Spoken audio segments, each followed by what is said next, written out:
Hello everyone, welcome back to my channel. তোমরা সবাই কেমন আছো? আমি তো ভালোই আছি। তো আজ আমি তোমাদের সাথে শেয়ার করব একটা পিঠার রেসিপি। তো তোমরা জানোই এটা বাঙালিদের একটা প্রিয় খাবার।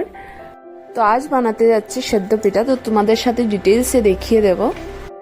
এখানে তোমরা দেখতেই পাচ্ছ যে এখানে নারকেল কুড়ানো চলছে। তো প্রথমে একটা কুড়ানো হয়েছে, তো একটা কুড়ানোর পর দেখা গেল যে একটা দিয়ে হবে না, তো আরেকটা কুড়ানো হয়েছে। নারকেল কুড়ানোর পর এখন আমাদের নারকেলটাকে গুড় দিয়ে আসাতে হবে।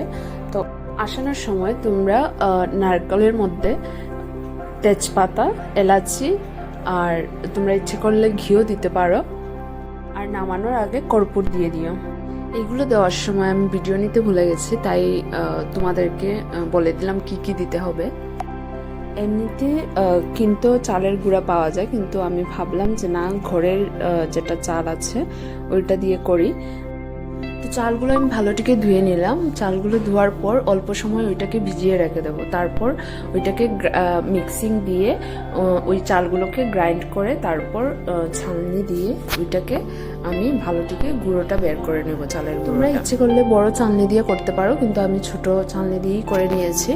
তোমরা যাতে ঘরে ইজিলি বানাতে পারো তাই তোমাদেরকে ডিটেলসে দেখিয়ে দিচ্ছি।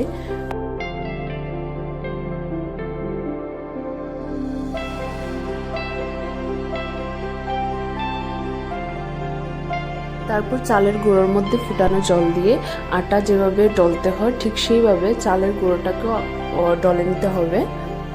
ফুটানো জল দিলে ডলাটা অনেক সফট হয় অ্যান্ড খেতেও ভালো হয়। তারপর দু হাতের দ্বারা আঙ্গুলের সাহায্যে ওইটাকে লুচির মতো বানিয়ে নিতে হবে। দেখো কিরকম বানানো চলছে।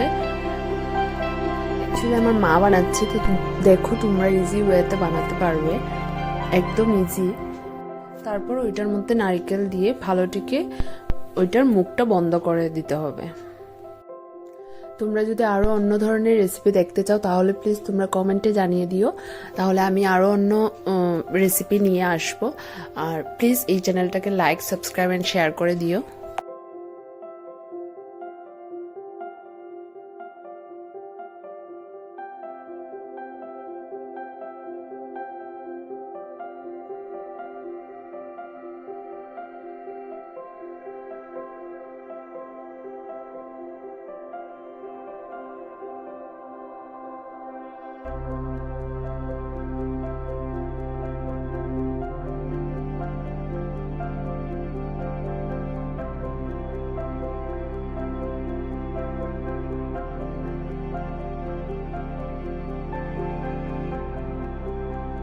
এইগুলো একেবারে ঘরোয়া পদ্ধতিতে করা হয়েছে, তো তোমরাও ইচ্ছে করলে ঘরে এইভাবে ট্রাই করতে পারো।